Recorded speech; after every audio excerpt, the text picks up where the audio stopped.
how to spot narcissistic baiting techniques. They're not always what you might think. You hear the term baiting. What does that necessarily mean? That's what we're going to be talking about today. So if you're new here, welcome. I'm so glad that you're here. Make sure that you subscribe, hit that notification bell, because every day we're providing content to empower you along your journey so that you can become the most authentic, powerful version of yourself. Narcissists are masters of manipulation, right? Everything they do is a manipulation. I talk about that all the time. Sometimes things that don't necessarily look like a manipulation, they are baiting you into something when they're trying to get that narcissistic supply, or they're trying to get you back into their lair. They're trying to get you back into their world. They're trying to suck you back in, because it's all about that almighty supply, that feeding of their ego, that black hole that lives inside of them, that they're trying to fill, that void that they're trying to fill all the time. I've often said they're like those hollow chocolate Easter bunnies that look really nice and pretty on the outside, but it's hollow on the inside. Nothing going on. And so they're trying to constantly fill that emptiness that they feel inside by all sorts of things on the outside.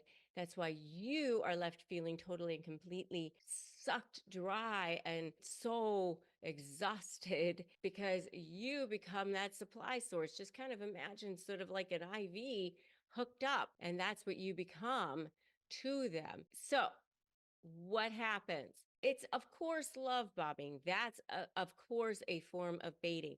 They're baiting you in, that bait and switch. You've heard of bait and switch when it comes to economics, where in economics, it's a store try to bait you to come into a store by a particular sale.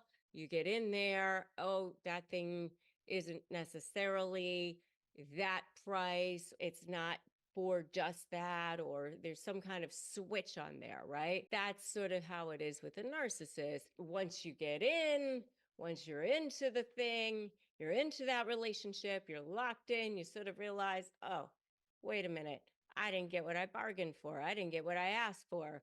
This person isn't who I thought they were. But they wait until they've locked you in. And I'm not just talking about romantically, I'm talking about business wise. I'm talking about your boss. I'm talking about a colleague. I'm talking about whoever it could be. It could be your tenant. It could be your landlord. It could be your neighbor. I've seen it in all different realms of all walks of life. We're talking about that bait and switch, that where they get you in. It could be a friendship. You think this person is the best thing that ever walked the planet. You guys were meant to be best friends or whatever it is. And the next thing you know, it's a nightmare. That's a baiting technique. They're getting you in, and then all of a sudden, oh, this isn't what I thought it was going to be. So love bombing at the beginning, that's a baiting technique. Another one, though, that's not as obvious is then when they start to ghost you. That's also a baiting technique. Or stonewall you. That's also baiting, because they're trying to get you to pay attention to them. Where are you? What's happening? How come you're not paying attention? That is where they're also baiting you, because they were trying to get you to be upset. Pay attention, pay attention, pay attention. They also create fear, or they create panic in you. They might send you a text, I might have cancer, but don't worry about that. They kind of get off on those sorts of texts as well. And then they go dark. They sort of think that's sort of funny as well. Another thing that they might do is play the victim. That's also a baiting. I need help. I can't do it myself. That's also a baiting if they don't necessarily need it. They might pretend like they're sick, or they need somebody to be the hero. That's a baiting. The other thing that they often do is future fake. And that what that means is when you're ready to leave, you're finally getting the strength together to get out of this thing. You finally are getting out, your bags are packed, you're moving out, you've hired a lawyer or whatever it is. They know that's it. Last leg. Now, what do? They come sucking you back in. Oh, I'll do all the things that you wanted to do. We'll go to therapy. I'll be that person. Oh, what did you want me to do? You wanted me to go away with you. You wanted me to be the perfect thing. You'll see. Future faking to get attention, to get admiration, to make promises of this fake future and get that partner to engage again. Another way that they bait you is guilt trip you. Oh, don't worry about me. I'll just be over here by myself. Or, oh, sure, go ahead and leave. Abandon your family. No problem. You'll be the one who the kids remember as abandoning the family or whatever it is. That's a type of baiting as well, because especially if they know that will emotionally trigger you. Any type of emotional trigger is also a baiting. When you're dealing with this, what you want to do is establish clear boundaries. Remember that all of it is just a manipulation. When they come back with their faux apologies, also baiting. Don't take the bait. Don't take the bait. I want you to put that in the comments below right now.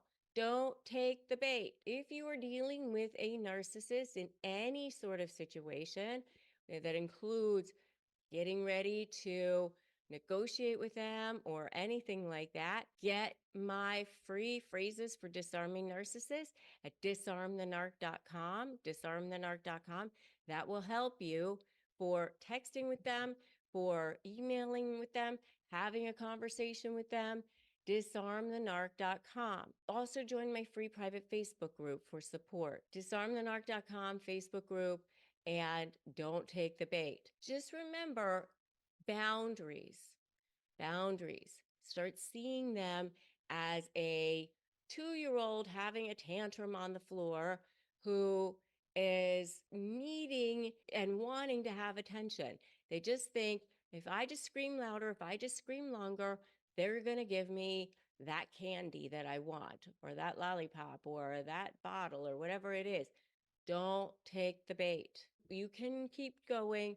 They'll be okay. Remember, they're the worst right before they're ready to give up. If you like this video, make sure you give it a like, give it a share so that other people who need to see this can also benefit from its content. Let's talk about the ways that narcissists devalue you in texting. Texting is one of the most ridiculous ways that they do it, because this becomes evidence for you down the road. This becomes leverage for you. It also becomes leverage that they can use against you too.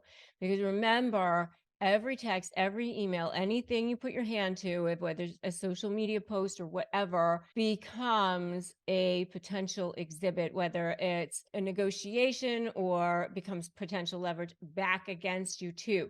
So you want to make sure that you're always keeping your emotions in check as much as you possibly can. They're constantly trying to look for ways to use things against you as well. So remember to be careful. If you want ways for phrases for disarming narcissists, I have a really, really powerful tool for you. It's a free tool. It's phrases for disarming narcissists, and you can get it at disarmthenarc.com. Just go to disarmthenarc.com and grab those phrases. Okay. So 10 ways the narcissists devalue you in text messages. Well, the first one is that they deliberately send you a baiting text message to bait you, and then they immediately ghost you. They know that you're going to be like on edge. They know that you're going to write back right away, but then they don't write back right away. So, here's the thing that'll happen. They'll accuse you of something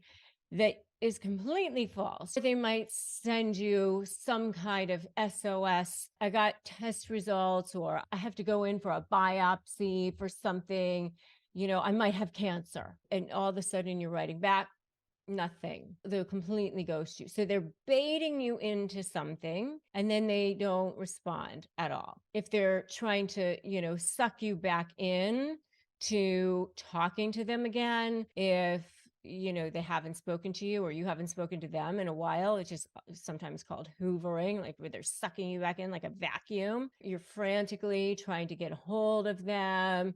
You're so worried about them and they want you to worry, and they want to see that you're still caring about them. They want to see that there's still something there. So that's the first one.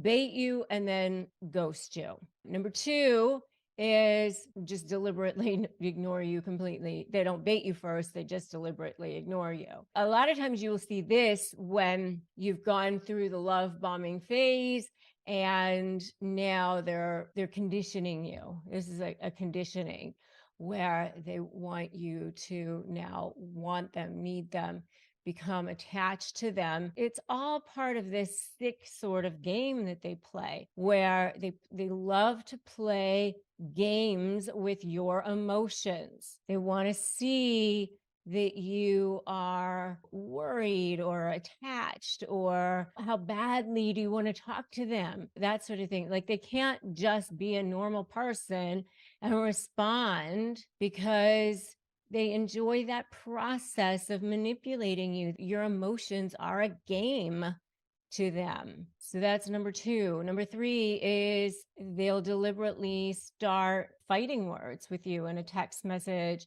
when they know it's a big day for you, but they'll make it your fault in some way. You didn't do this, you left in a huff this morning, and then you're over there trying to like assuage their ego and make nice with them while you're also trying to be emotionally stable and whatever, dealing with your big day and whatever it is that you've got going on. And they're literally over there like, that's it, we're done. If it's a business situation, they do the same thing. They know it's your big day. They know it's something that's going to happen with you. And then they make sure that they sabotage that for you in a text message. So that's number three, deliberately starting a fight when they know it's a big day for you. Number four is deliberately trying to make you jealous or deliberately trying to triangulate with you. This is something that you often see with business partnerships or even, romantic relationships as well, where they try to make it seem like they have a better relationship with somebody. They're constantly trying to make you want them more. They think that by doing that you're going to want them more. And I know for me, it makes me feel like I want to repel them more. But for them, they think it makes them appear more like you're going to want them more or something. Somehow you're going to be jealous, that you're going to be so nervous to lose them or something.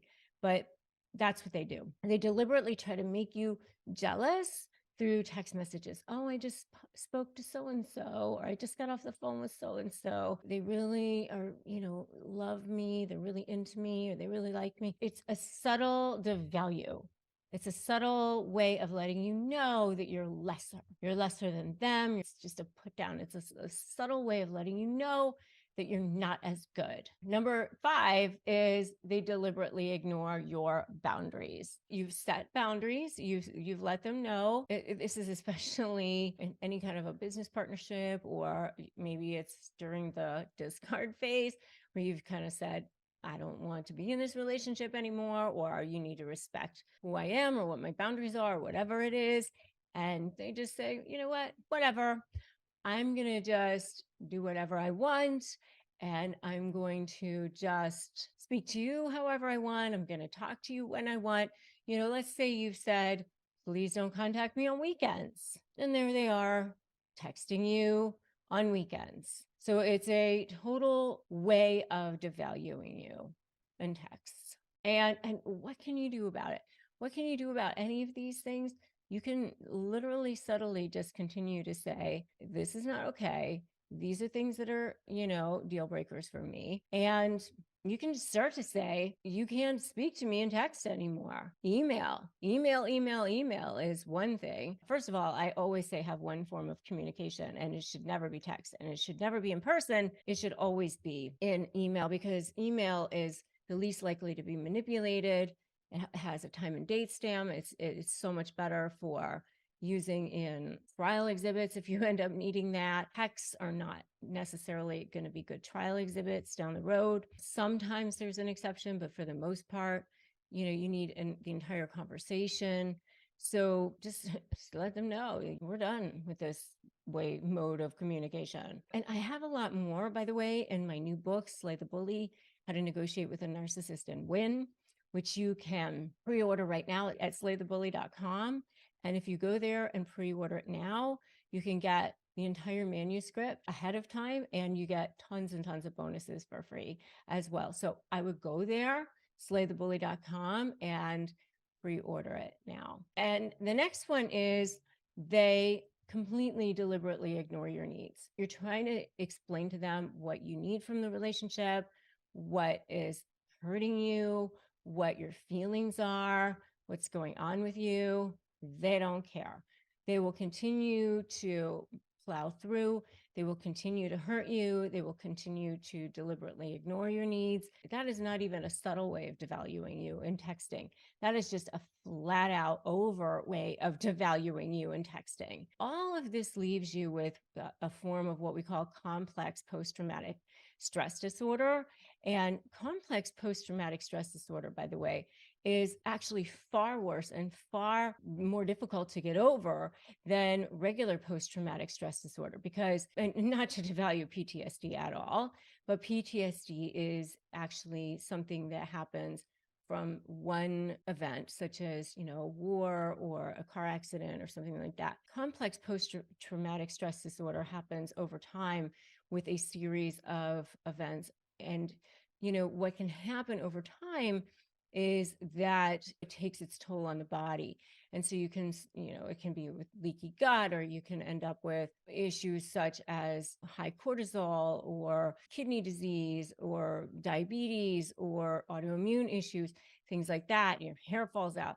I mean, honestly, the impact on your health long term is so far reaching. That's why you have a hard time thinking straight. You have a hard time with, with brain fog, cognitive dissonance, which leads me honestly to number 7, which is, when they are deliberately hot and cold, which is something else they do in text messages. Hot, cold, hot, cold, hot, cold. I love you. I hate you. I love you. I hate you. I love you. I hate you.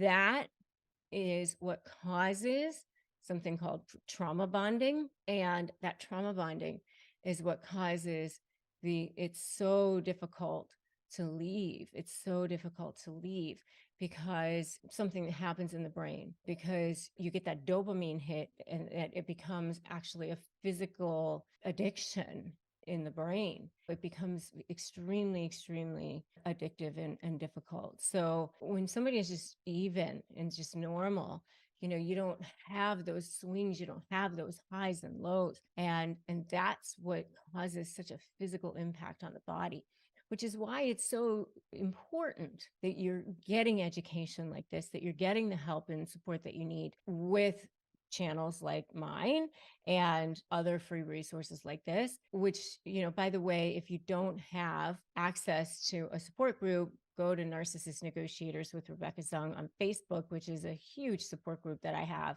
and get access there, start connecting with people. It's a huge, huge community that I have that is very, very active, and that will help you at least get started with some support.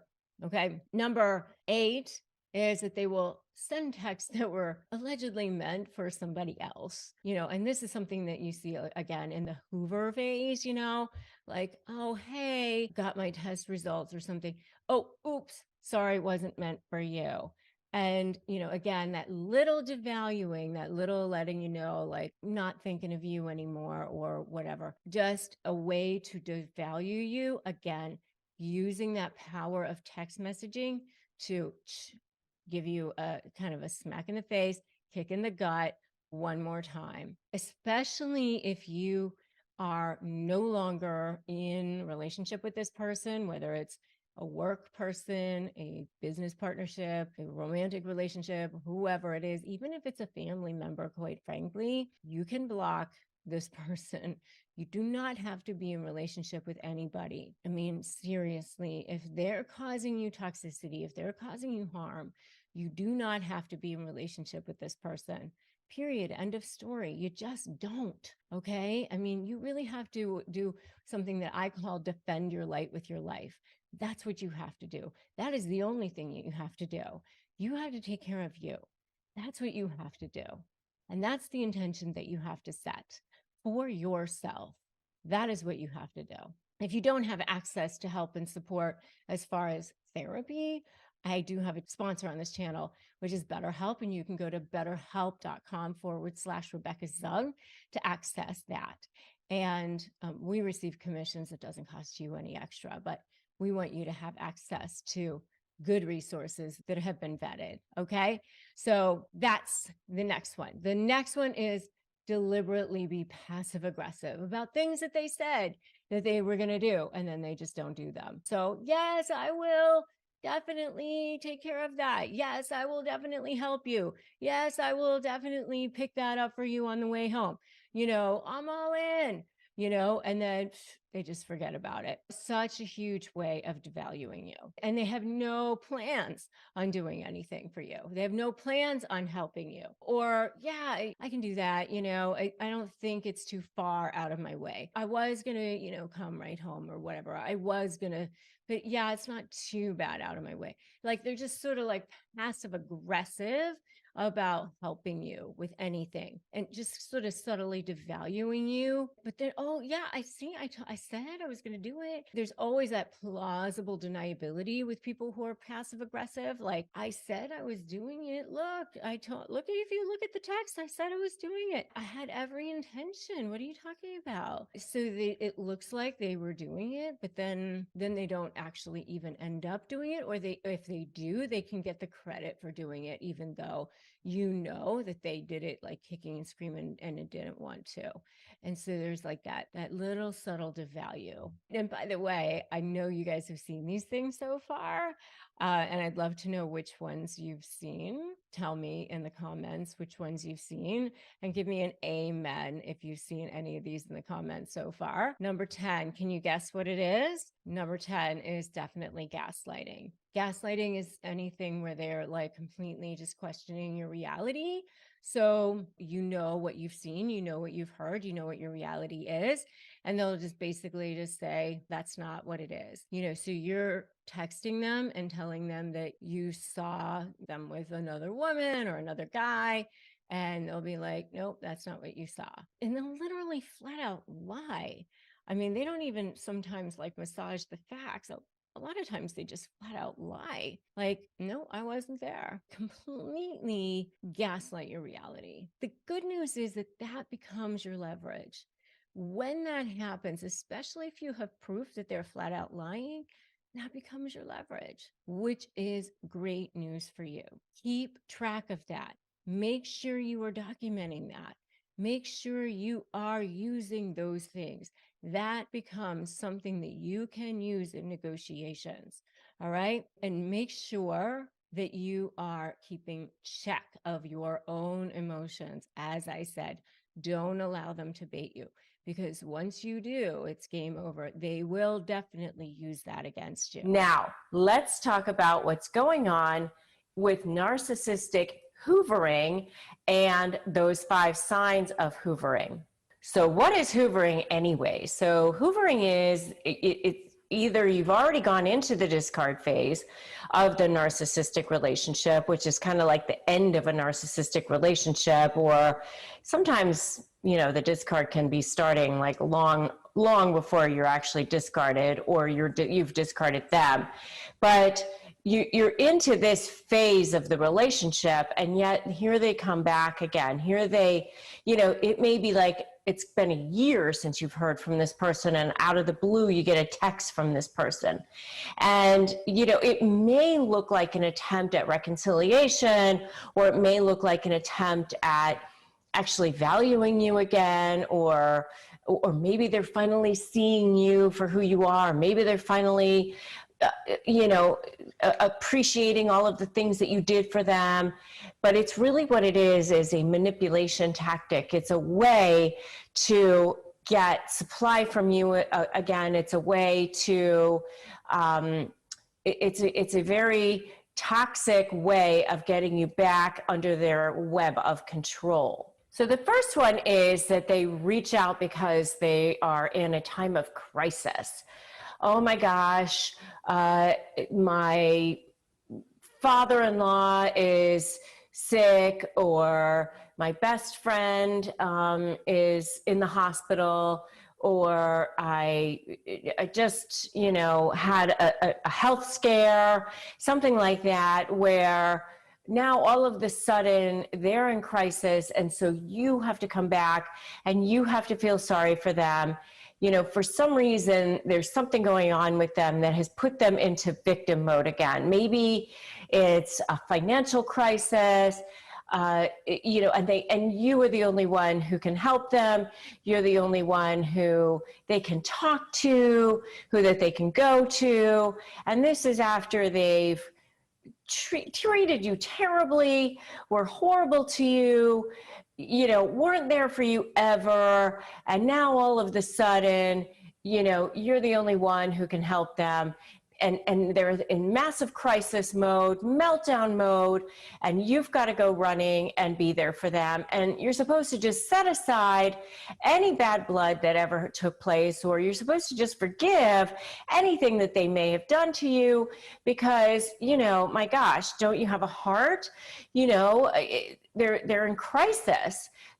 Don't think about any of that right now. Just be there for them. I mean, don't you have a heart? You have to come back and be there for me. So that's just one of the signs that maybe you are being hoovered. Another sign that you're being hoovered is that they're declaring their undying love for you, or they're apologizing emphatically.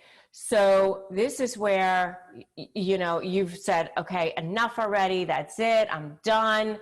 Maybe they've broken it off with you and you were like, okay with it. But regardless, they start seeing that their supply source is actually walking out the door. So now all of a sudden, oh my gosh, I love you so much. I can't live without you. I am so sorry. I will do whatever I need to. I will change for you. And this is where you might start seeing the narcissist faux apology, which is they say sorry just because they need to. And if you want to know more about the narcissist faux apology, you can check out more about that in my video called Do Narcissists Ever Say Sorry? And of course they do say sorry sometimes. And you see this more from the covert narcissist, not as much the malignant narcissist or the other types of narcissists, but covert narcissists are the more smart, cunning ones. They're much better at covering up their narcissism. They're much better at looking like they are so perfect to the world, except to the person that they have targeted and who have been their victims. I know because the couple of narcissists that I had to deal with in my own life were both covert narcissists. And if you want to know more about covert narcissists, check out my video on the covert passive aggressive narcissist. They are insidious and very stealth, very under the radar. And so these are the ones that you're going to see coming back and saying, oh my gosh, I am so sorry. I never should have acted that way. You had every reason to be upset, and on and on and on. But then of course, once they apologize and they get you back into their web of control and you're back where they want you to be, then whatever it is that they promised, whatever it is that they said they weren't going to do or were going to do, that just flies right out the window and you're supposed to forget about that. And then when you bring it up, now you're just being difficult, you are being disrespectful, you're just bringing up the past, you're just trying to make it you know, bring up stuff and be overly toxic toward them, when all you were doing was saying, hey, how come you didn't fulfill your promise to begin with? I mean, it's so messed up with that. But that's another sign, which is of hoovering, which is that you start seeing, you know, them running back to you, declaring undying love, and maybe even apologizing. So the third thing that you'll see is these random texts, these random gifts. And you know, these can happen. You know, I was talking about this a little bit in the introduction to this video, but these can happen like even long after you've no longer been in contact with them. Suddenly, out of the blue, you get a text message like, oh, watching our favorite movie, thinking of you, or something like that. Or I just had our favorite dinner, wish you were here, you would have loved it. Or maybe out of the blue, you'll get a birthday gift, something just shows up at your door, and suddenly your heart stops. You think, oh my God. I know I was hearing a lot of stories about this at the beginning of COVID, where people who thought that they had finally gotten that narcissist out of their lives, now suddenly a basket shows up at their house thinking of you. Here's masks and hand sanitizer and you know, something like that. Like, and this is the kind of thing that narcissists are so good at, because if you go to tell somebody in the outside world, hey, this person just left a basket at my door, and they're like, oh, what was it? Was it a dead rabbit? Oh no, it was hand sanitizer and face masks, and you know, and you think, well, what's wrong with that? That sounds pretty nice. But you know, as the person who has dealt with narcissism, and I know this is something that I had to deal with, it's like, that's not what it's supposed to be meaning. It's supposed to be like a warning sign almost to you, or it's a way to suck you back into their web of control and becoming that source of supply to them again. And so like this chill goes through your body, and you think, oh my God, I definitely do not want to hear from this person ever again. I definitely don't want this stuff from you. Please just go away. Please just get out, get away from me. Or sometimes it's like cruel in a way, because it took you so long to get over this person, and it took you so long to finally not be thinking about them anymore. And then boom, there they are, showing up again, showing up in your text messages, or showing up through an email or something like that. And that is another form of hoovering. And if you have seen this, or if you've been a victim of hoovering, give me an OMG yes in the comments. And the next way that you know that you're being a victim of hoovering, or that you've been a victim of hoovering, is that you start seeing them showing up in random places. So, you know, all of a sudden, there they are at the grocery store that you always shop at, or you start seeing them at the gym that you go to, or at the yoga studio that you go to. And it's like so random, but not random. Like, oh, there you are. I didn't know that you shopped over here. You live on the other side of town. I remember that actually happened to my husband by his ex-girlfriend like 20-something years ago, back when we were first starting to date. And his ex-girlfriend would just be like showing up at the most crazy random places, like where he would be studying for the bar, and she would show up at this library that he randomly decided to go to that wasn't even near either of their houses. Like, oh, hi, just happened to be here, you know, something like that. And again, like that chill goes through your body, like, oh my God, there they are again. Or the other thing, the other way that they start randomly showing up is that they start becoming friends with your friends, or friends with your acquaintances. This is something that one of the narcissists in my life also did was when this was an extended family member. So when my husband and I decided that we no longer wanted to have contact with this person, or tried to minimize the contact and have very strict boundaries, now this person was starting to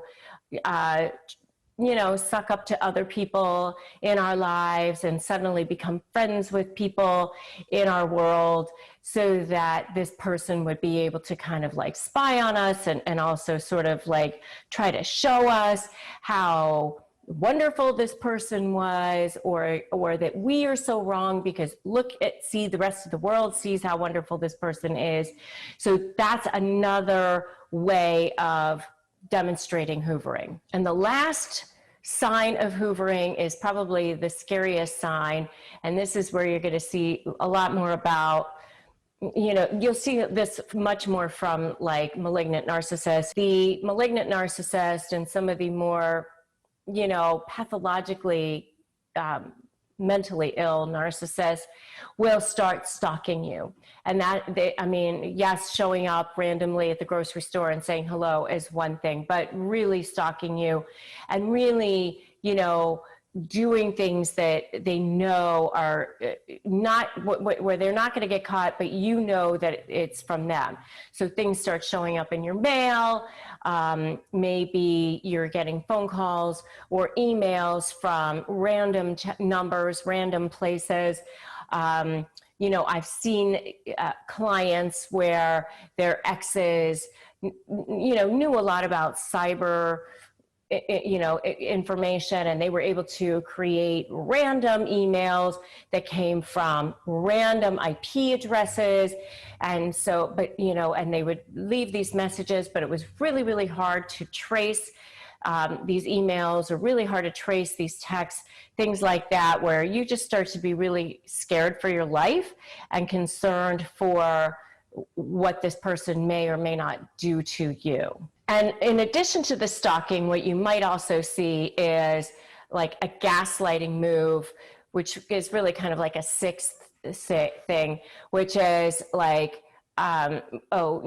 this discard never happened. We didn't agree to break up. We didn't agree to no longer be in each other's lives. One of the like more bizarre things that I've seen with narcissists is that you've had this horrible breakup, and then they come back and they start making comments on your social media or other people's social media where something's been posted about you, and they say, oh, this is so great and you're so wonderful. And they just act like that thing that happened between you, or the long history of things that happened to you, never happened. So it's kind of like a gaslighting of the discard phase. So those are all the different signs of hoovering. It can be really confusing, especially if you're working so hard to get over that trauma bonding. And if you want to know more about trauma bonding, check out my video on trauma bonding. But you've tried so hard to get this person out of your brainwaves and out of your neuronal patterns and trying to move on. And you've gotten so far down the path, and you're finally making progress, and you're finally getting to a point where you're getting on with your life, and then here they come again. And they do that because there's still some supply to potentially be sucked out of you. So they come back. And remember, even seeing you squirm, seeing you upset, seeing you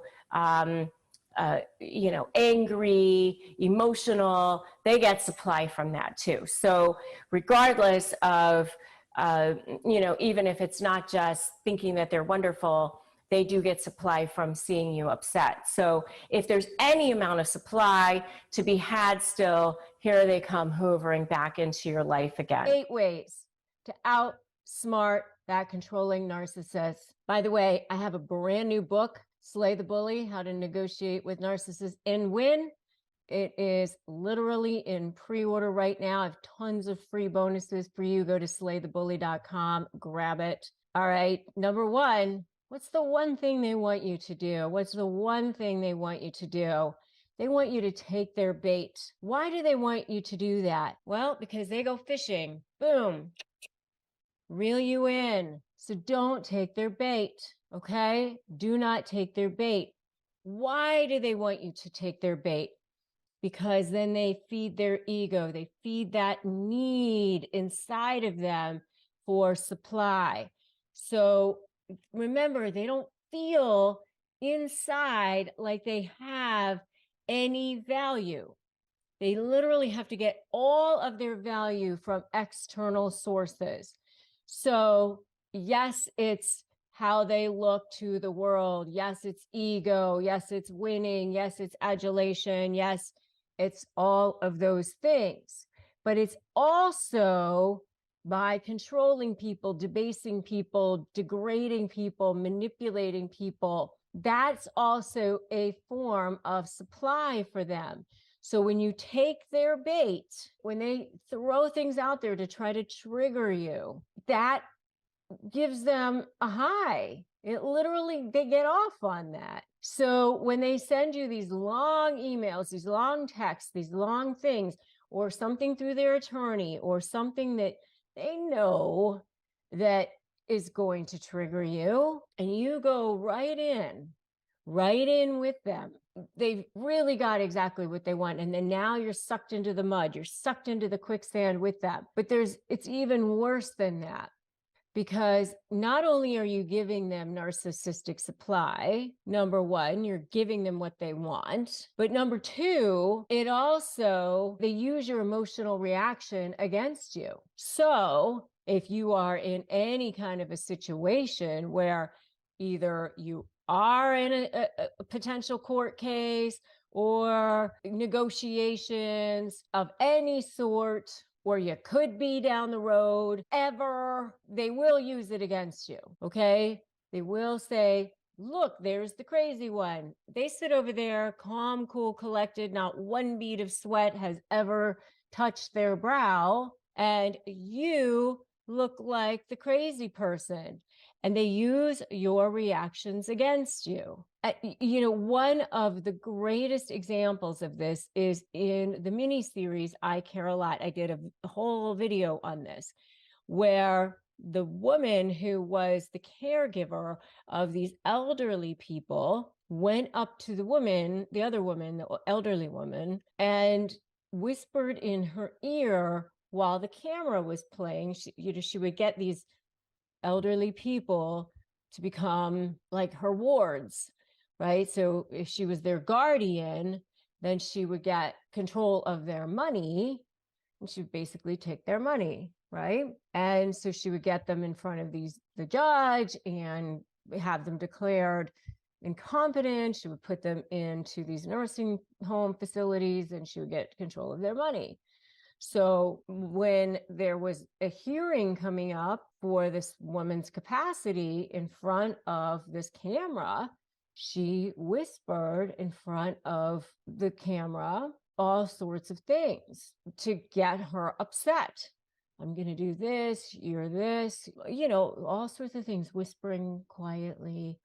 And the woman went nuts in front of the camera and looked like crazy person, insane person who basically needed a straitjacket, needed to be restrained. The other woman, the caregiver person, was like, oh my gosh, look at that. Wow. Ugh, it's terrible. This crazy old elderly person who is obviously doesn't have her capacity. So she literally took her bait, hook, line, and sinker.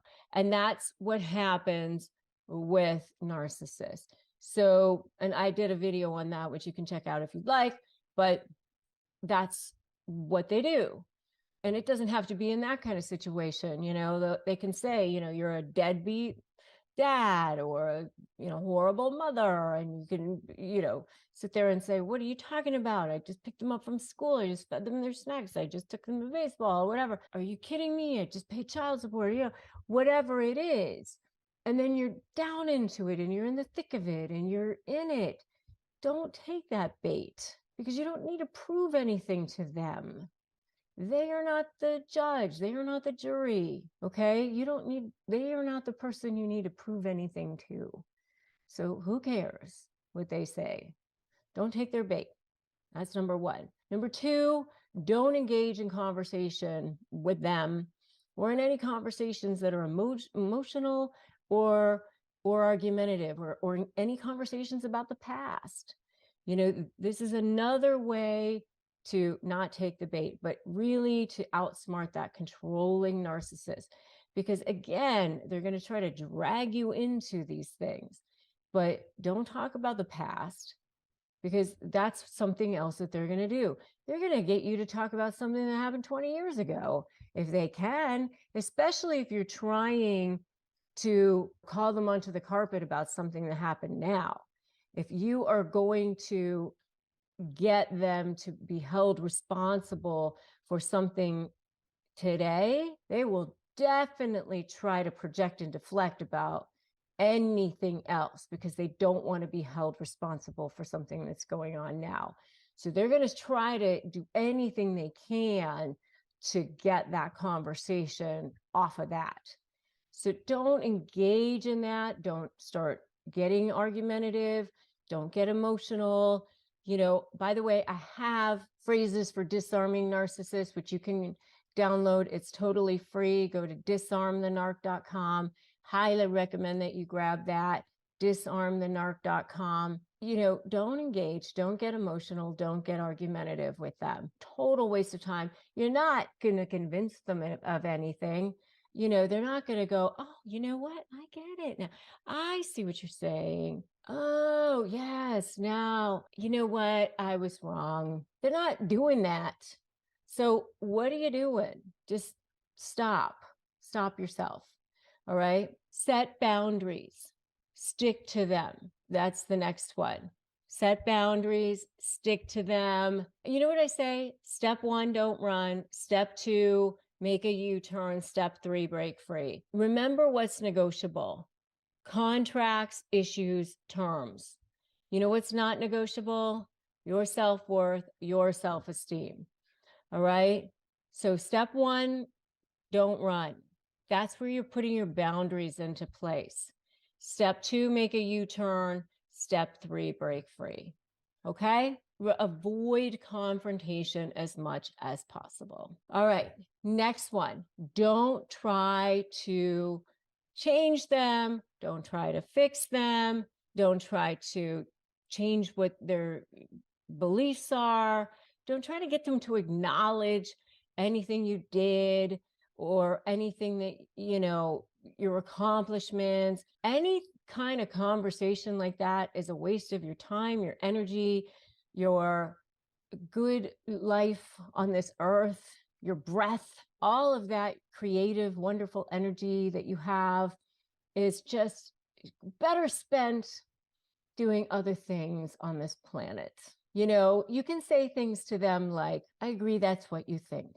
Or you can say things to them like, that's an interesting perspective.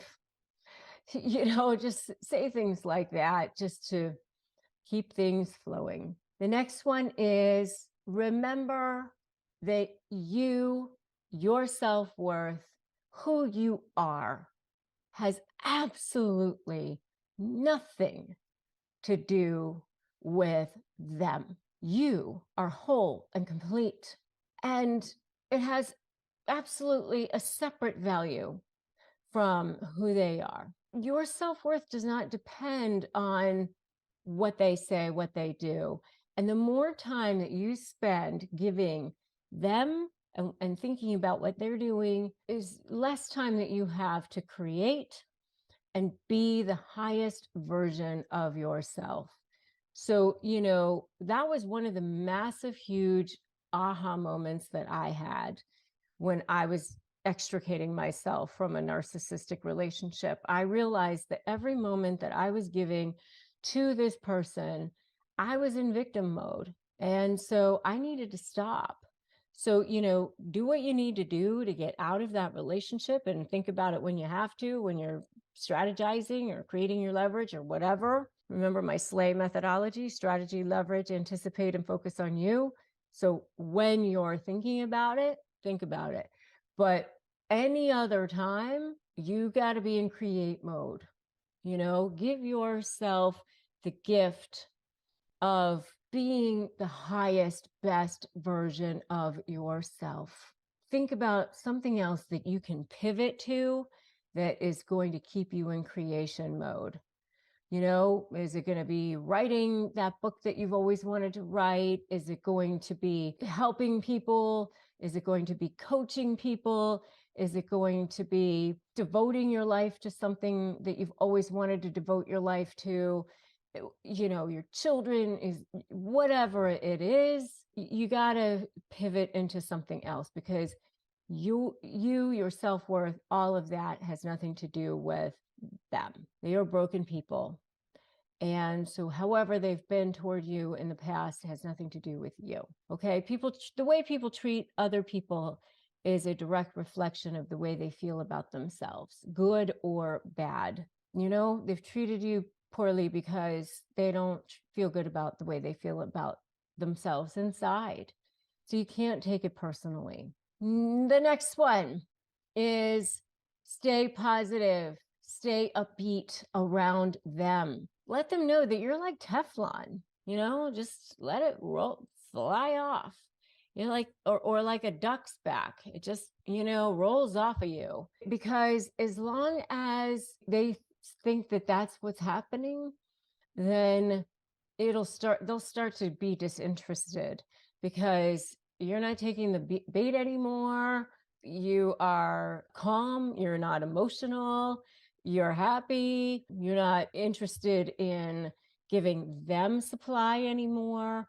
And the less and less all of that is interacting, then they're going to be very much surprised. So step 1, don't run. Step 2, make that U-turn. Step 3, break free. So you're literally turning this around so that you're no longer backing away. You're no longer on the defensive. You're turning around, you're walking forward. You're now on the offensive. And that's how you start to stand in your power. And that's how you start to break free. So I want you to put in the comments right now, I can do this, because you can do this. You absolutely can. All right. The next one is you maintain your individuality, you maintain your independence. As you start to break free, as you start to become powerful, as you start to become confident, you will start to see yourself as separate. You will start to see yourself as something different, and you will start to see that power coming underneath you. That's when you start to see that wind coming underneath your wings. Be prepared for drama. Be prepared for manipulation, because they won't want to see that supply source coming away from them. Narcissists are always the worst right before they're ready to give up. It's like a toddler having a tantrum. I mean, it's as that baby is being kind of conditioned, they get worse and worse and worse. So be prepared for that drama, trauma, and chaos. But you can do this, right? You put that in the comments already, right? I can do this, because you can. All right. And lastly, get that professional help that you need, right? So you will need help. You will need support. You will need a support system. Make sure you join my free private Facebook group, Narcissist Negotiators with Rebecca Zung. Join that. You will need help. You will need support. You will need a support system. You get professional therapy. If you don't have access to it, we do have a partnership with BetterHelp. You can go to betterhelp.com/Rebecca Zung and get that online support therapy if you need access to that. We receive commissions. It doesn't cost you any extra. We just want you to have the help and support that you need.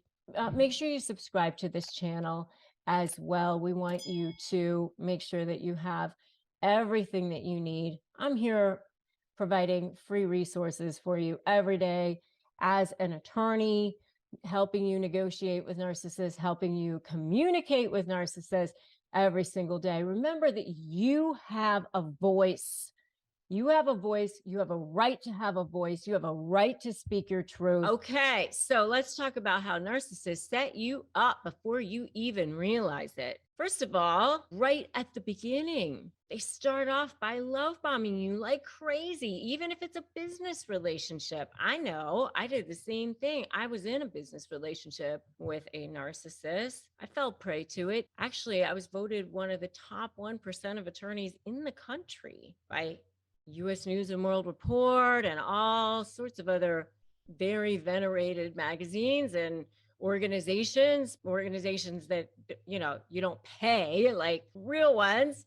And I fell prey to this person who was like super charming and said, oh, let's go into business together, and I can help you get all these great contacts and it'll be great and it'll be fantastic. And all of a sudden, here I am being led around by this covert narcissist, and life becomes a living hell. But hey, now I know. And it's led me to this, right? Now I do this for a living and I help you so that you don't fall into the trap of the same thing. But they start off, they set you up by building you up and making you think that they're perfect and wonderful, and they flood you with all this great wonderful stuff, and you think, wow, where has this person been all my life? This person is amazing, oh my gosh. And they set you up like that, thinking this is going to be the most amazing relationship I've ever had in my entire life.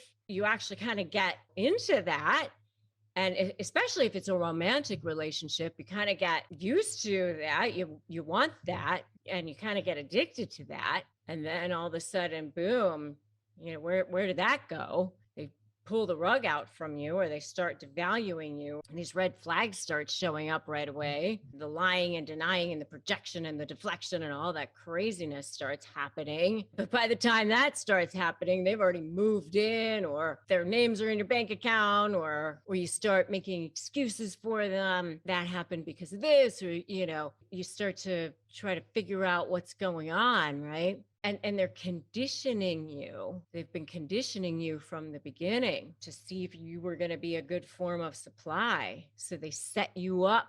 They've been setting you up from the beginning. So that's number one, right from the beginning. Number two, another way that they set you up is they manufacture problems so that you will react. And this is especially true if there's some sort of litigation looming or something happening where they get a sense that you may become an enemy of theirs, because, with narcissists, it's you're either for them or against them. And if they think that you might be against them, then you become public enemy number one. And so they definitely want to make sure that you are going to go down. So they want to set it up that you look like the crazy one, right? So they try to trigger you into writing something that's going to make you look like the crazy one, or doing something that's going to make you look like the crazy one, or acting like you are going to look like the crazy one. They trigger you into crying or anger outbursts or whatever, so that they look calm and collected and you look like the crazy person, right? They try to get you to put something in writing or get you to react in some way so that they can then turn around and use your reactions against you. So they manufacture something to set you up. That's another way that they try to set you up. They try to trigger you through something that they do, something that they say. They might specifically call you a deadbeat parent, knowing that that's going to be a trigger point for you, knowing that you're going to say, what? I just picked them up from baseball. I just helped them from homework with homework. I just, I'm a wonderful parent. Don't take that bait. Just say, I deny your allegations. You don't need to go into all of that. Okay. I just want you to write in the comments right now, I'm not taking the bait. Write that down right now. I won't take the bait, because that's what they want you to do. The next thing that they do is they start planting seeds. They start planting seeds ahead of time. Sometimes it's long beforehand. especially with their flying monkeys, especially if they think there's a discard coming. They'll start planting seeds ahead of time with flying monkeys like, oh, Mary had a little too much to drink last night. I'm a little worried about her. They'll couch it in like concern. So worried about her. 6 months later, the divorce happens and oh, Mary's an alcoholic. Well, I did mention to you about her, that she had too much to drink that night. Like I told you, she had a bit of a drinking problem. And then, that becomes the basis for custody. And then now she wants, neighbor or whoever it is that she mentioned it to testify. Well, there's been talking about that there's been a drinking problem for a while now, so they start planting these seeds ahead of time against you. They start plotting and planning these seeds ahead of time. And maybe they've even been starting to collect data, ahead of time. And, that's something that they do to set you up long before the discard phase. And the last thing that they do to set you up, and again, do not take this bait, is they move goalposts. They'll send you over offers, and it really is just a way to manipulate you during the negotiation period. It appears like they want to resolve something. It really is just a way to go, here's a way to manipulate you, because by the time you go back and say, yes, I'll take your pretty crappy offer because you just want it over with, it's already done. It's already changed. They've already moved the goalposts. And by the way, I have a whole video on why narcissists move goalposts, which you should definitely check out. But, they like to manipulate you. And I do break it down as to why they do that. And it has to do with their narcissistic supply and all of that. But they do that. They enjoy it. They get off on it. And that's one of the ways that they set you up. Don't take that bait. They enjoy it. It's like needling you. It's just a little way of needling you. My brother and I used to pick at each other in the back seat of the car. It's like the same thing, only we were like 5 and they're, full grown adults, bodily wise, not mentally. Okay, so what is narcissist baiting? And this is part of an overall series of all sorts of 101. And I've helped many, many people over the years by helping them in my law practice, through my courses. And if you want a free way of helping yourself respond to emails, text messages, or just even write those difficult emails or text messages, or even talk to narcissists, I have a free tool for you. It's 15 key phrases for disarming narcissists. You can get that at disarmthenarc.com.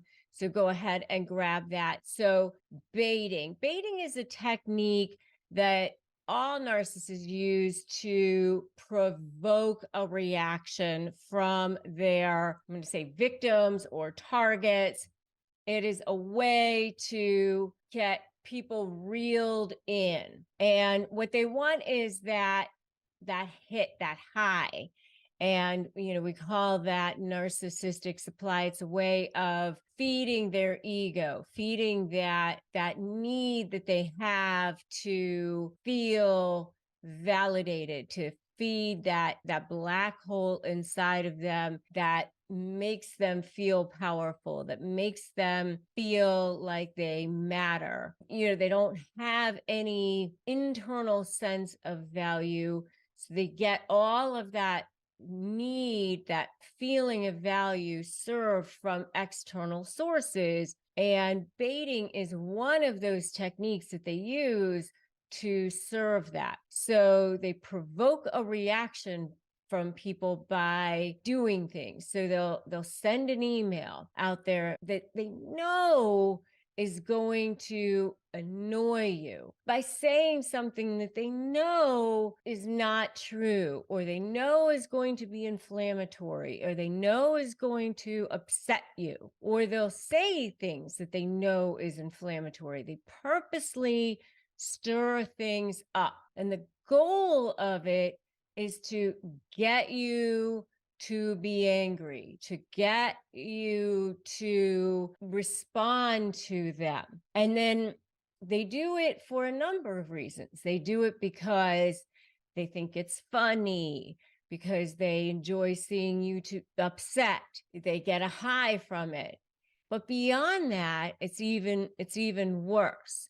They also use your reactions against you. So they'll say, look, there's the crazy person. There's the one who is delusional. There's the one who shouldn't have the children.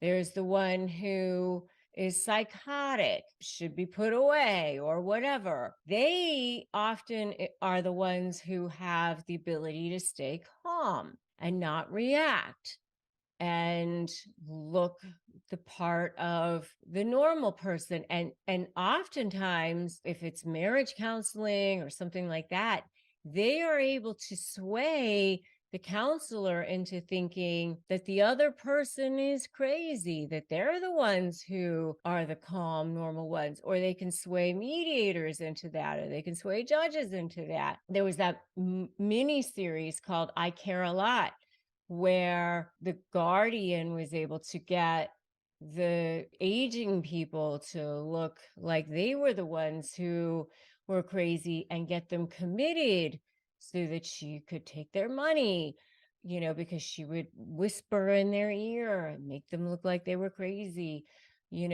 on camera. That's baiting, like getting people riled up.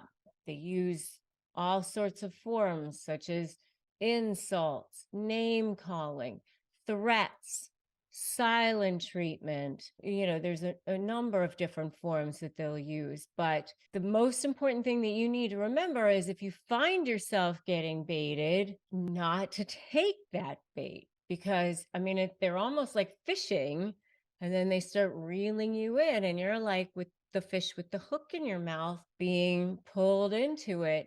And you don't want to be that, because the purpose of it is to evoke that reaction from you. And it can be dangerous. I say, when you're in a case with a narcissist, it's like being arrested. Anything you do or say will be used against you.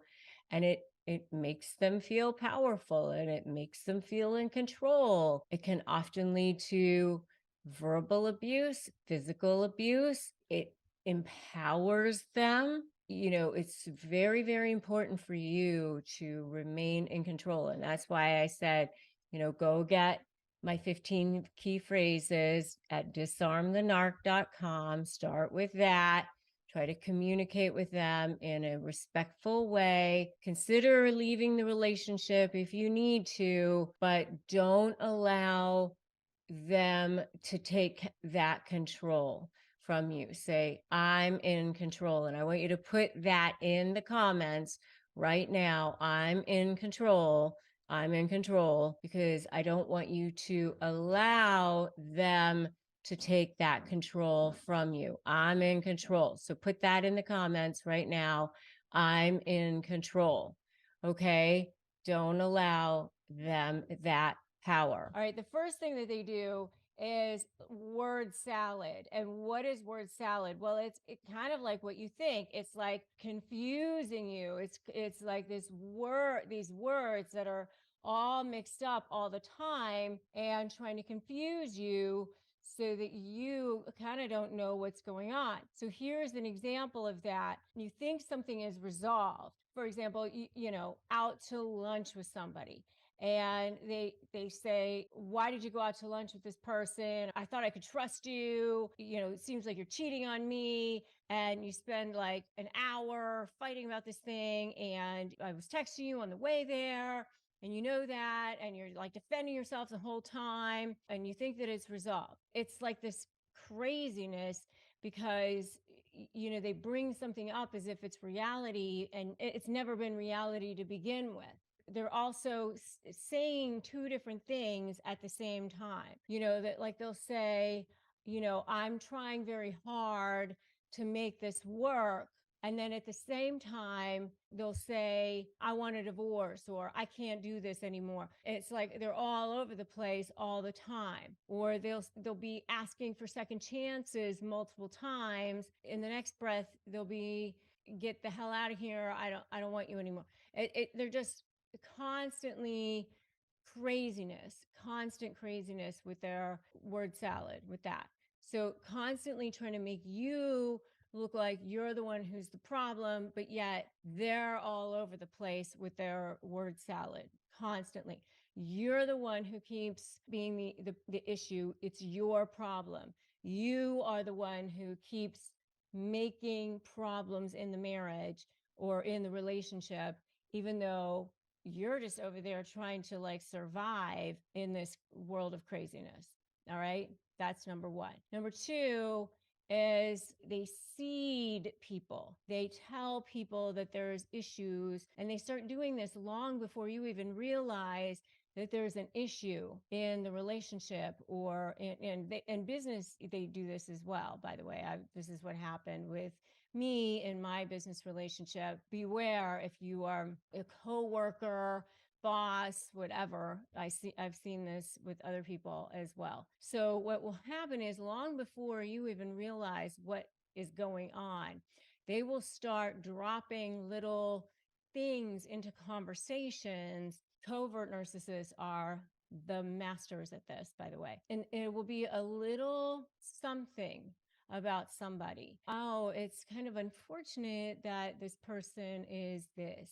Or they might kind of even couch it in terms of caring. I'm so concerned about how much this person, has going on in their home life. Something like that. Like, as if they're caring about the person, but they're also sort of dropping in that this person is obviously very distracted at work. You see what I'm saying? Something like that, where the person might not be distracted at all, but they're kind of like seeding things. If it's a divorcing situation, they might be seeding something to a neighbor, like, oh, I'm just so concerned about Tim's drinking. He's drinking a lot more than he used to, or I think he might be depressed or something, and Tim has no drinking issues. But they'll just start seeding things like that. Even they do this even with marriage counselors, by the way, to make themselves look more like the victim or something like that.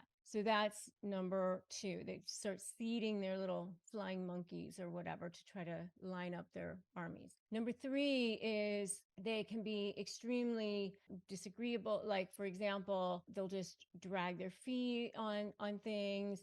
They're like passive aggressive, just not doing things that they say they're going to do, refuse to go along with certain plans, or agree that they're going to go along with certain plans and things like that, and then do it at the last second.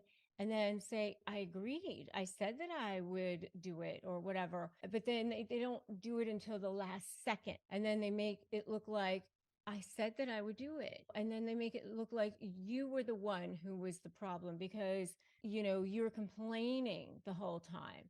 What are you talking about? Why are you complaining? I said that I would do it. And so then it makes you look like you were complaining over nothing, or just being somebody who just bitches and moans to everybody because, look, you did what they're complaining about. What are you talking about? So they foot drag or they criticize or whatever, but then to the rest of the world, it looks like, what are you talking about? So that's the next one. The next one is they just ignore or break promises or forget to do things or whatever. But then, you are the one who has to take the fall for these things. So this was especially the case for me, in a business situation or whatever, especially if they know that they can get away with this and have you look like the one who's going to be the one who takes the fall for it. and be the one who is the face of that situation. I've seen this so often in a business situation, where they can break promises, ignore promises, forget to do things. These are so much covert narcissist moves. Wherever there's that plausible deniability, they will definitely take advantage. The next one is what we call toxic amnesia, where they don't remember faults of their own, but they highlight your faults. So, they make sure that they are always the perfect one, but you are the one who is the bad one in the relationship. They're constantly judging you. They're constantly remembering all the things that you did wrong in the relationship, but they never remember any of the things that they did wrong in the relationship. And I'd love to know so far which ones of these you guys have seen and which ones you guys have had to live with so far. If you guys have seen any others, let me know in the comments. And if you've seen any of these, give me a totally in the comments. And I'd love to get some feedback from you guys and which ones you've seen so far too. Number 6 is they file false pleadings over and over again. And they make it seem like where there's smoke, there's fire. That is just so not true when it comes to narcissists. They will file false pleadings, make it seem like, oh my God, there definitely must be something going on with this person. Conversely, the other thing that they do is they will just not respond to pleadings a lot of times, or they'll file just partial responses and things like that. It's so frustrating as an attorney, that's for sure. It's so annoying. And it's expensive as well. So expensive, which is why I have my Slay program out there, by the way. And if you want to just get started with something free, just go to winmynegotiation.com and you can get my free Crush My Negotiation prep worksheet. It's a free ebook. It's 15 pages, which will get you started. I mean, actually, many people have actually won their entire negotiations just on that. So if you want to get something that will totally get you started, just get my free ebook and get started with that. It will totally help you so much. Literally, I think close to 100,000 people have downloaded that and got started with that. So totally free. It's an ebook, my gift to you. So just get started with that. And also join my free private Facebook group, because that will help you tremendously as well. Narcissist Negotiators with Rebecca Zung. That is a huge support group, which will help you quite a bit also. And the last one is the best one, best, worst, however you want to look at it, is that they bait you and then they use your reaction against you. I mean, can I get a totally on that? Oh my gosh. Bait you. I call it reactive abuse. Bait you and use your reaction against you, right? So any assertiveness that you show at all, anything, if you object, if you are angry, if you're upset at all, if you show any outrage, if you are anything at all, then that is totally turned around, used against you, and you're labeled as hurt, aggressive, you're aggressive, and then you are cast as the abuser. You're cast as the one who is the problem. And especially if they can somehow use it against you in court, they definitely will. So be very, very careful about that. Remember that anything that you put in writing is a potential trial exhibit. Make sure that you're super careful about that in texts, emails, on social media. Anything you put your hand to is a potential trial exhibit. So be super careful about that. All right. And I want you to stop explaining this to narcissists and do this instead. Have you ever found yourself trapped in this exhausting cycle of trying to explain yourself to a narcissist only to feel super frustrated, like you are not being heard, right?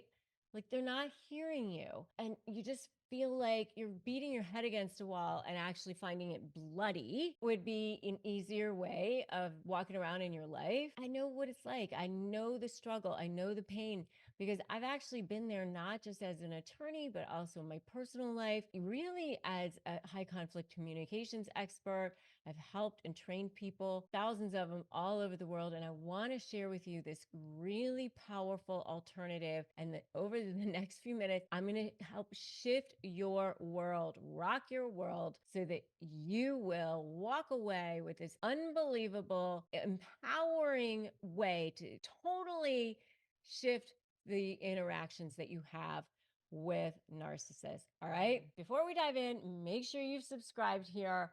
Make sure you turn on those notifications so that you can always get content like this. All right.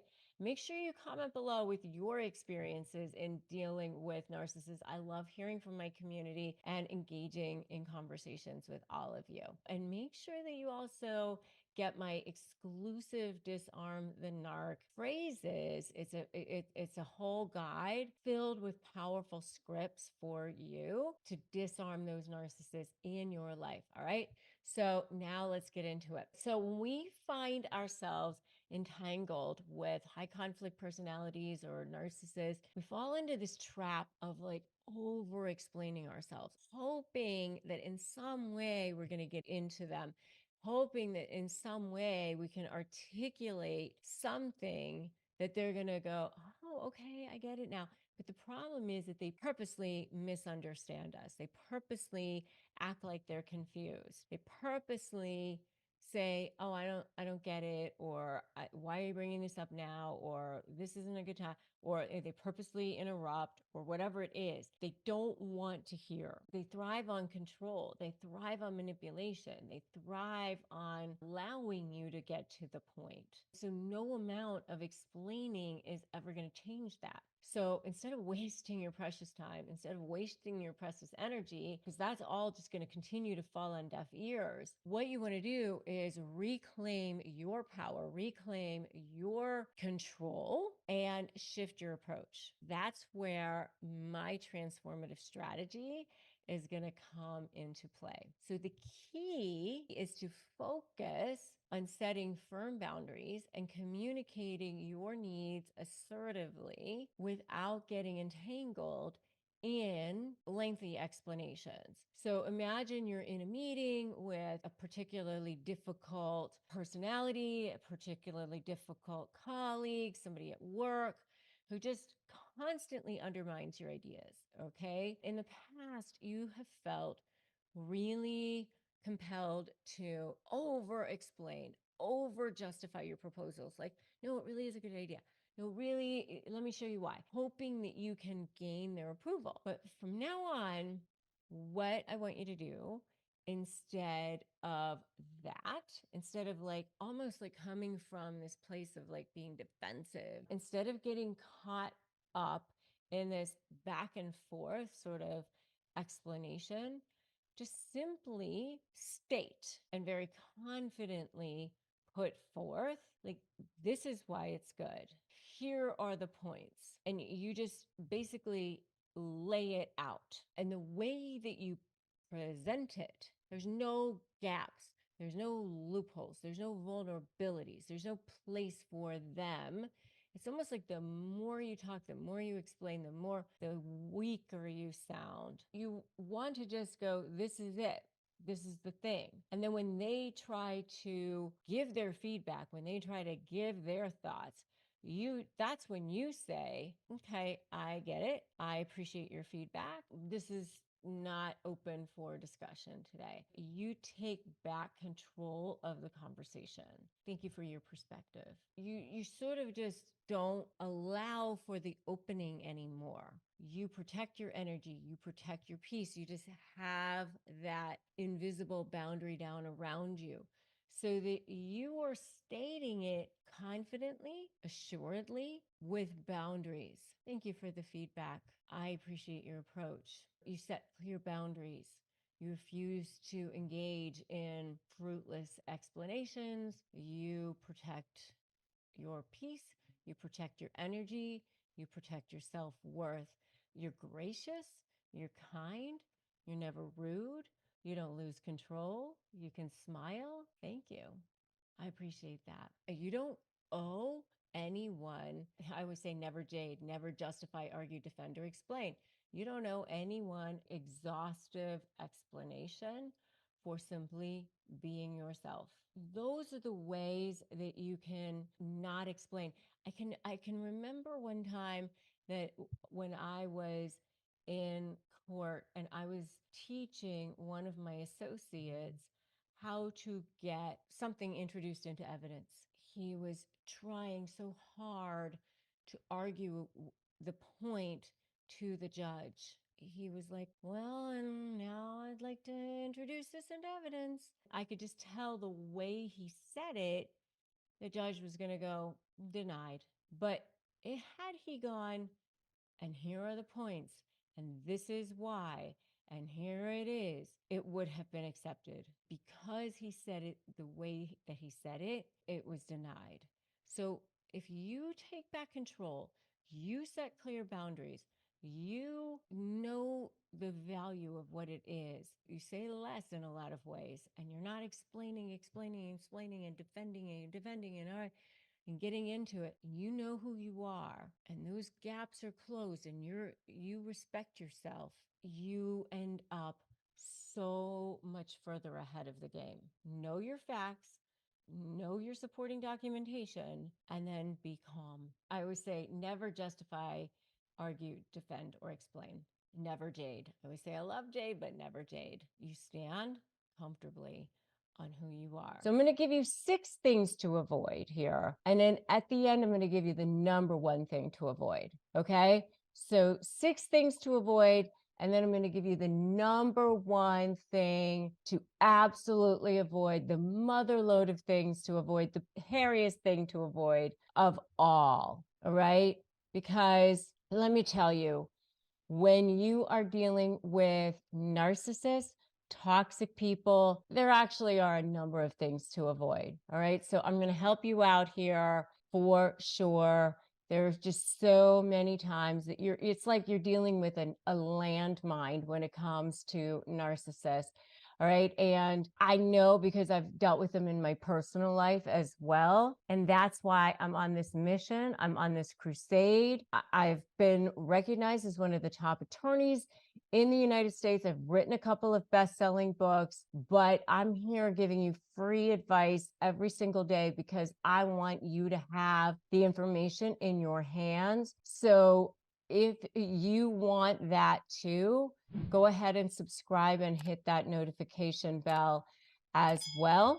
And by the way, if you're looking for ways to disarm that narcissist, free phrases, free responses, how to respond, you don't know how to put it into emails, you don't know how to put it into text messages, you don't know what to say, I've got those responses for you. Just go to disarmthenarc.com, disarmthenarc.com. I've got those free phrases for you. Disarmthenarc.com. All right. So number 1, don't try to change their mind. Don't try to change their mind. All right. Because you're never going to do that. Once they get it in their mind that they are going to do something, then that's it. You might be able to change their mind in other ways, but if you head on try to change it, they're going to dig their heels in and be super, super stubborn. To change a narcissist's mind, you've got to kind of plant seeds and sort of let them kind of come to their own conclusions and let them sort of think that it was their idea. You can't head on let them think that you're changing their mind, because if you do, they'll never ever change it. So number 1, that's one thing. And I'm working my way up to the mother load thing to avoid when talking to a narcissist or a negative person. All right. The second thing to avoid is don't ever try to get them to acknowledge anything you ever did for them, or your accomplishments or anything like that, because they're never going to do that. They will never acknowledge that. And by the way, if you are negotiating with a narcissist, don't think that early on you are generous and say, you know what? I'm going to give them this thing, I'm going to throw in this thing that I know that they want, or I know is something that I'm entitled to, but I'm going to give it to them because then they'll see how generous I am. And then everything's going to get resolved earlier because they're going to see how nice I am, how generous I am. They don't. They either, number one, think that they're entitled to it. So they're like, no, you're not being generous. That was mine to begin with, or I was entitled to that to begin with. Or number two, they just take it. They basically just throw it to the side and just go, yeah, and your point is what? I want more. They don't ever go, yeah, you did this thing, or yeah, that's great what you did for that. They just don't. They don't acknowledge you. They don't see what you've done for them. It doesn't become kind of like, this chip that you did early on, this great sort of generosity accomplishment that you got early on. It doesn't happen like that, unfortunately. So don't think that you're going to do that early on and get some kind of goodwill for it. Okay. So that's the second thing. The third thing that you want to avoid when you are talking to a narcissist or a super negative person is thinking that you're going to get closure. A lot of people just want that closure. They want that bow that tied up. Hey, we had a great thing. Let's wish each other well. Let's know that it was all good. And, going forward, let's be on good terms and all those things. That's what I thought when I was wrapping things up with a person in my life that I had a business relationship with. I thought that I could do that and leave it all on good terms and have some kind of closure with it, talk it through. It doesn't work that way with narcissists. They're not capable of it. No matter what you do, even if they wanted to end the relationship, they still end up taking it personally, that you were okay with it, that you're walking away from it. Even if you didn't want to walk away from it, they still end up looking at you as an enemy, no matter what. If you're not for them, then you're against them. You're not going to get that closure. You're still going to end up being public enemy number one. It's not going to feel fair. It's still going to be awful. You're not going to get that. So don't think that. Avoid talking to them about that. Avoid thinking that you're going to get that nice little neat bow at the end of that. Just avoid that conversation. Avoid trying to have that closure conversation because you're not going to get the thing that you think that you're going to. And in fact, you're going to end up hurting yourself more than anything, because whatever you say or do will end up being used against you no matter what, because they will end up saying and twisting things that you do. Okay. So, which leads me to the next thing, which is don't argue with them, because when you argue with them, then you will end up getting into that quicksand with them. And, that's exactly what they want you to do when you argue with them. Now you're getting into the thick of it. And, I remember, some of the narcissists that I've known, they'd be like, yeah, now we're getting into it. Now we're having a conversation. They actually enjoy that. They get off on it, they get a high on it, and you are out of your realm. Because especially if you are, an empath, and you think that you are going to get to a resolution, you think that you are covering ground, you think that you are getting to an end point. You are not. They are trying to just keep you spinning your wheels. They're just, yanking your chain, spinning your yarn, and it ends up costing you money, costing you time, costing you energy, your mental health, your soul, the whole thing. You are just arguing with them and they're just getting narcissistic supply out of the deal. You're going nowhere. So that is just one of those things that you really need to avoid. And by the way, I've gone through 4 things so far. I still haven't gotten to the number 1 thing that you need to avoid, by the way. Okay. These are just other things that you need to avoid. There's still not even the number 1 thing that you need to avoid. Have you figured out what the number 1 thing is yet? Haven't even gotten to it yet. These are all just other things that you need to avoid. All right. The next thing that you need to avoid, which is still not the number 1 thing, but is a 5th thing that you need to avoid, is definitely avoid defending yourself. Do not defend yourself. Do not go, I didn't do that. That's not me. Are you kidding me? You think that I did that? What are you saying? I'm not a horrible person with money. I don't steal. I'm not a child molester. I don't do. What are you saying? How can you accuse me of that? Those are the kinds of things that narcissists want you to say. I don't beat children. I don't do, I'm not a horrible mother or a deadbeat dad. Those are the kinds of things that narcissists want you to say. They want you to get into it with them, right? They want you to say those things because that is where they get you down into it again, right? Arguing with it. They pull you into that quicksand. They pull you into that mud, right? They start going down into it. Oh, you bought a dog that was a designer poodle or a designer this or that. And you're like, what? I got the dog at the pound and I can prove it. And then there you are defending yourself. Don't go down the path. Don't do it. When you defend yourself, you're agreeing that there is an issue. You don't have to do that.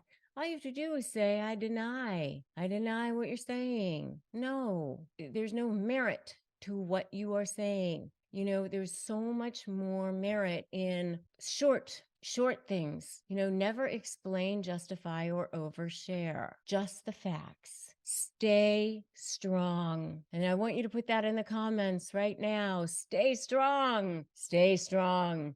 You can do it. And by the way, still haven't gotten to number 1. Still haven't gotten to number 1, which is what I'm going to do right now.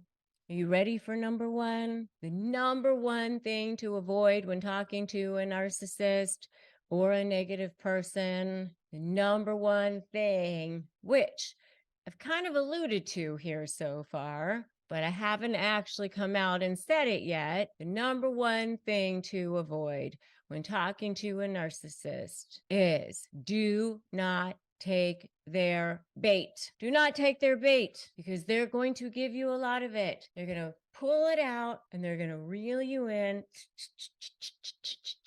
like that, like you are some kind of fish on their hook. And then there you are coming in like that. And like they hooked you like a fish. Okay. And, dealing with a narcissist is like getting arrested. Like everything you say or do is going to end up being used against you. Right. And you don't want to have to deal with that. And this is whether you're dealing with it in a case, a court case, or any kind of situation. It can be any kind of a negotiation or anything.